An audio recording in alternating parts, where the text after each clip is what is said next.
High court के बाहर झगड़ा केस, ईमान मिजारी और हादी अली चट्ठा को गिरफ्तार कर लिया गया।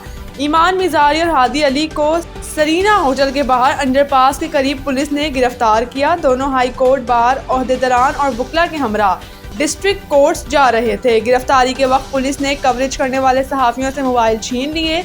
मज़कूरा मुकदमे में गुज़िश्ता रोज इंसदादे दहशतगर्दी अदालत ने अदम पेशी पर दोनों की जमानत की दरख्वास्तें खारिज की थी। दोनों ने जमानत कबल गिरफ्तारी की दरख्वास्तें दायर कर रखी थी। सदर Islamabad high court bar Wajid Ali Gilani ने वकला को वीडियो पैगाम में वकला को वुमेन पुलिस स्टेशन पहुँचने का कहा गया है। वाजिद अली गिलानी ने कहा कि मुझ पर और सेक्रेटरी बार पर तशद्दुद किया गया। हम पर तशद्दुद करके गाड़ी के शीशे तोड़कर ईमान और हादी को गिरफ्तार किया। बार एसोसिएशन ने एडवोकेट ईमान मिजारी और हादी अली चट्ठा की गिरफ्तारी पर इजहार तशवीश करते हुए कहा कि इस्लामाबाद हाई कोर्ट और मातहत अदालतों में आज काम मुअत्तल रहेगा। सानिया गुल प्लाजा मलबे से लाशें नहीं सिर्फ हड्डियां मिल रही हैं। Senior fire officer Zafar Khan ने मीडिया से गुफ्तगू में कहा कि गुल प्लाजा तहखाने में एक बार फिर आग भड़क उठी, जिसे बुझा दिया गया है। इन्होंने कहा कि इमारत की छत से डीजल टैंक नहीं उतारा गया था। डीजल टैंक उतारने के दौरान इसमें आग लगी, जिसे बुझा दिया गया। जफर खान ने कहा कि इमारत का स्ट्रक्चर कमजोर हो गया है, अब सिर्फ सर्चिंग का अमल रह गया है। डिप्टी कमिश्नर साउथ जावेद नबी खोसो ने गुल प्लाजा के बाहर मीडिया से गुफ्तगू में कहा कि सर्च ऑपरेशन आखिरी मराहिल में है। दूसरी जानिब police surgeon doctor Sumaiya Syed ने गुफ्तगू में कहा 67 लाशों का पोस्टमार्टम मुकम्मल कर लिया गया है। अब तक 16 लाशों की शिनाख्त हो गई है। मिलने वाली 6 लाशें काबिल शनाख्त थी। डॉक्टर के मुताबिक 8 लाशों की शनाख्त DNA से मुमकिन हुई। 1 लाश की शनाख्त कौमी शनाख्ती कार्ड से हुई थी, जबकि 1 लाश की शनाख्त गले में पहने लॉकेट से की गई। इनका कहना था कि ऑपरेशन आज मुकम्मल हो जाएगा। SBCA की निगरानी में काम हो रहा है। कोशिश है कि जल्द अज जल्द मुकम्मल कर लें। पंजाब हुकूमत का अपनी छत अपना घर प्रोग्राम को मज़ीद तौसी देने का फैसला। वज़ीर आला मरियम नवाज शरीफ ने पंजाब को एक सुनहरा तोहफा देते हुए सदियों पुरानी रिवायत ज्वाइंट फैमिली सिस्टम को बरकरार रखने और समाजी तरक्की और हम आहंगी के फ़रोग के लिए एक इनकलाबी पैकेज तैयार किया है। सांझे चूल्हे, सांझे वेड़े और अपनी छत भी सांझी के तस्वुर के तहत हुकूमत पंजाब ने ज्वाइंट फैमिलीज़ को खसूसी सहूलत फराहम करने का फैसला किया है।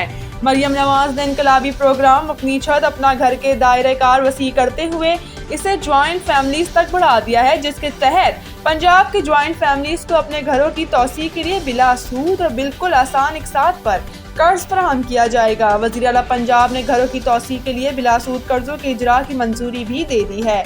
वज़ीर आला पंजाब ने जून 2026 तक 1,60,000 घर बनाने का हदफ मुकर्रर कर दिया है। इसके साथ ही पंजाब में जिन शहरों के पास अपनी ज़मीन नहीं, इन्हें ज़मीन भी फराहम की जाएगी और घर बनाने के लिए बिला सूद और आसान कर्ज भी दिया जाएगा।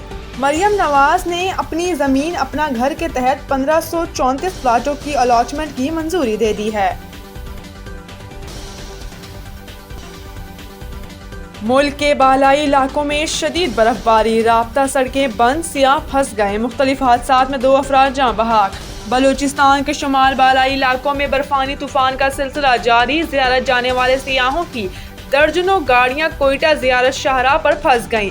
चमन के गिरदो नवा में 100 से ज़ायद सियाह गाड़ियों में मौजूद हैं। N50 शाहरा कान मेहतर जई, खानू जई, मुस्लिम बाग समेत कई मकामात पर ट्रैफिक शदीद मुतासिर हुई है। शाहराह पर बर्फ और फिसलन से बैनुस सूबाई शाहराह पर मुसाफिर और माल बरदार गाड़ियां फंस गई हैं।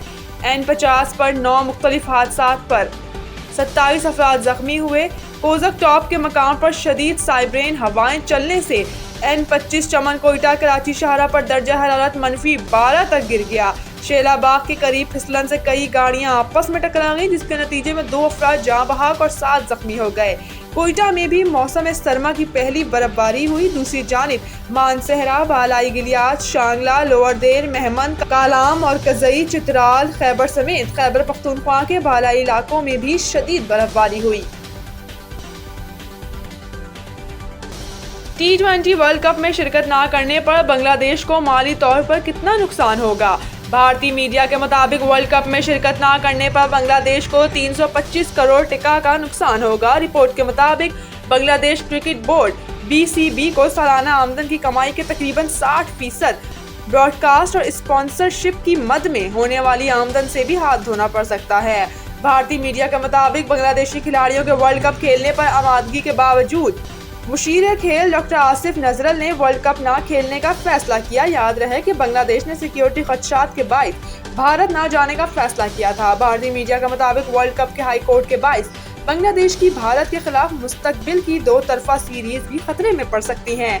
दोनों टीमों के दरमियान इस साल में 2 तरफा सीरीज भी शेड्यूल हैं।